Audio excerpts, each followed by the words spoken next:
What's up, everybody? Welcome back to my channel. If this is your first time coming to this channel is for aspiring and new landlords that's looking to own income property and scale their rental portfolio while still working their career. So, hey, if this is for you, if you're a first-time investor or you're a aspiring landlord that's a working professional looking to get started in the business, be sure to like, subscribe, comment, and follow us to get more information on scaling your rental business.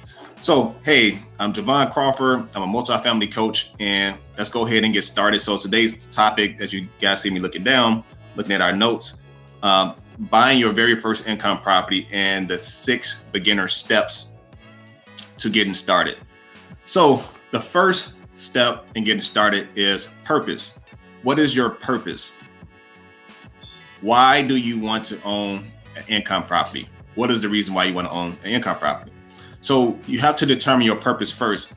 When I see individuals getting started as a multifamily investor or buying income property, they tend to go with starting with owning. They tend to start with working with a realtor first. But the first thing you need to do is determine your purpose. What is your purpose? So in an example, why do you want to own income property? So there's many reasons why individuals may want to own income property. One of the reasons may be to gain wealth or to build wealth. Another reason may be to get passive income. Another reason may be to have long-term appreciation. So it really just depends on you, the individual, what it is that you're looking for and the reason why you want to own. So it's important to know your purpose because there's individuals that may have a different purpose. It may be the purpose of owning an income property because their family own income property or one of their friends have 20 units and they want to be able to say they own income property that way. So it's important that you know the reason why you're doing this, because that's what's going to help you to grow and scale and continue to be successful in this space. So just think about a person who plan on losing weight for a wedding. So they have a wedding that's planned out and they say, hey, I'm going to go to the gym. I'm gonna lose 20 pounds by 8 months. So that person is determined, that person have a schedule, that person is going and they're working very hard to lose that weight and get to that point where when that wedding day comes, they are now be able to fit in that dress or that suit. And so then my question to you is, what tends to happen to that individual after that wedding? What happens 6 months later or 3 months later? A lot of times, a lot of individuals don't continue working out. They don't continue working on their body because that was a temporary goal. That goal was merely just to get to that particular point, a temporary point, and then they move on to something else. So the same thing with real estate. What is your purpose? So if your purpose is to buy income properties to impress this girl or this guy, then once you have that person or once you end up with that person, a lot of times it's not a motivation to continue to go and past that point. Owning income property is a long-term game. So you want to make sure that you're in this for the right reason. So today I tell you, go ahead and comment below what is your purpose of owning income property. Another action step to add. So when you at home or if you got a pen or notebook paper, write down the 5 reasons why you want to own income properties and whatever that reason may be. And look at those reasons and look deeply at those reasons. Are these the reasons that's going to help you sustain you with owning income property? So one, make sure that you know your purpose before you purchase your very first income property. Next, step 2 is a plan. You have to have a plan. You just can't go into real estate not knowing where you want to go. There's many different ways to get started in real estate. There are many different strategies. So the first thing I would say is, how are you going to invest in real estate? This is very important. How are you going to invest in real estate? So do you have cash? Are you investing all cash? Are you going FHA and you have money for down payment and closing costs? Are you working with a DSCR lender or a hard money lender and you're putting up 10 to 25% down? So you have to determine how you're going to invest in real estate. So you make sure you're making note of that. How are you going to invest in real estate? And once you determine how you want to invest in real estate, the next thing is you want to know, where are you going to invest? What are you going to invest in state? are you going to invest out of state? So those are two different strategies. If you're investing out of state, that requires a different way to get in real estate, in a different team, and different effort. Or are you going to invest in state? They both have pros and cons. If you're investing in state, which is something that I like to do often, you already have, if you're new, you already have a sense of knowledge of the city, of the area, because you was born and raised in that area.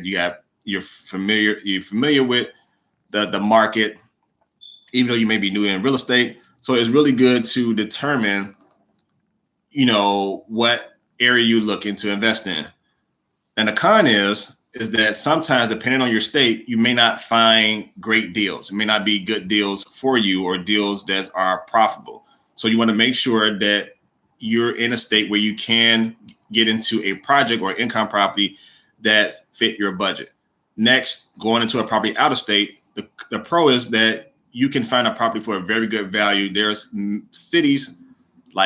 there are states like Ohio, Indiana, where you can get into a property for under $100,000.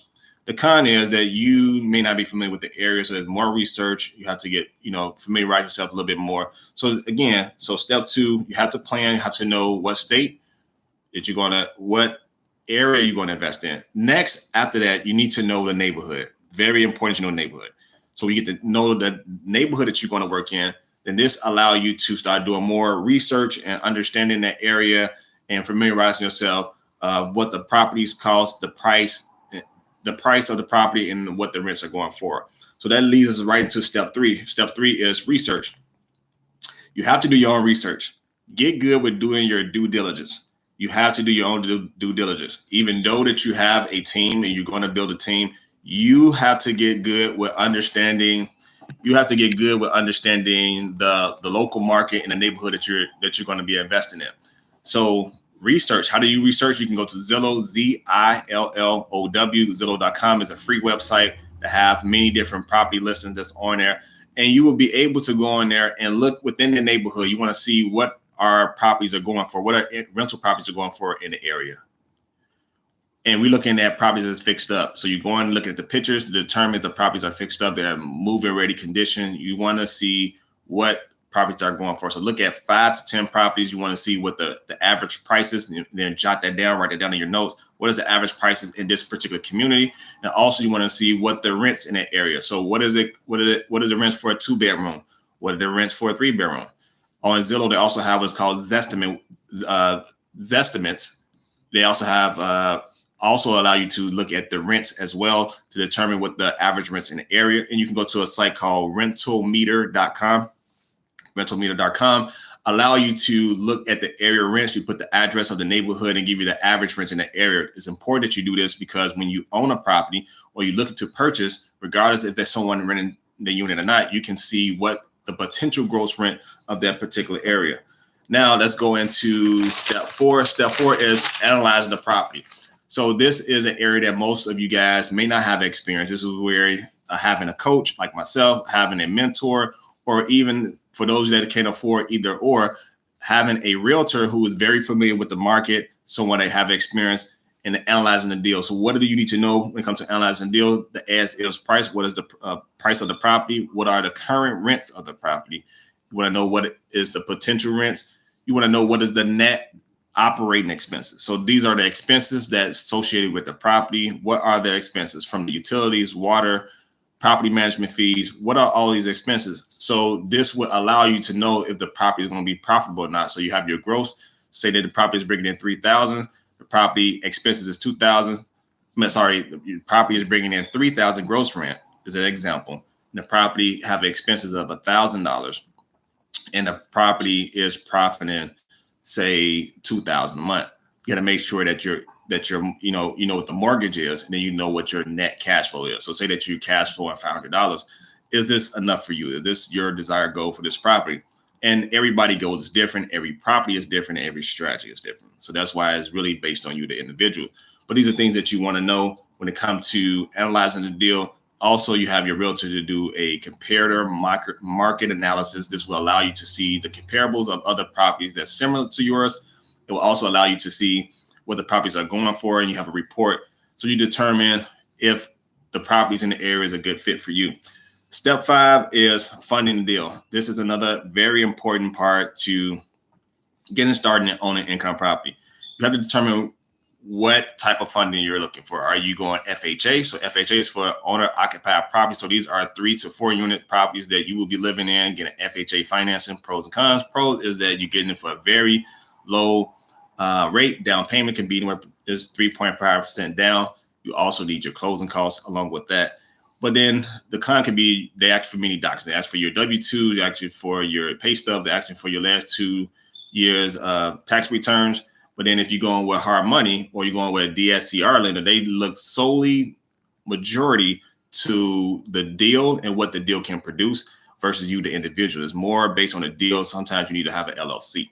So when you go that route, then you don't, and it's for individual that's self-employed or if you have a job, they don't ask for those documents. So you got to make sure that you're doing your research to know that that property it can be potentially profit and produce profit, so you can get the DSCR loan or hard money, work with hard money lender. So that's why it's important that you know which way you're going to determine if you're going FHA or you're going with private funds, which is DSCR lenders or working with a hard money lender. And last and final is step 6 is post-closing. What are you doing after you close the deal? So after you close the deal, 1, you're repeating the process. You're doing step 1 through 5 all over again. Also, you're taking notes of what you learn and you're documenting the process. When you do this, it allows you to scale and have your own process and write down some of the mistakes, and it allow you to minimize the risk when you're doing this, when you start taking notes with the deal and you repeating the process. So that is our live session today for owning an income property and the 5 steps for getting started. If you are looking to own income property or you're an aspiring landlord, new landlord, or working professional that's looking to get into business and you want our team to help you get started, we are offering a new and a free link for you guys to get some assistance with help you with your business. So if you're interested, just look at the link below. You can get started with our team helping you get started with buy your first income property and learning what it is that you're looking for in your goals. So if that's you, go ahead and click the link below and comments, and we'll be able to help you get started. So look forward to sharing more information with you guys and join us on next live. If this appeals to you and you like what you heard so far, make sure to subscribe and hit the notification button for our next video and more information on becoming a real estate investor and scaling your real estate business. See you guys on the next live.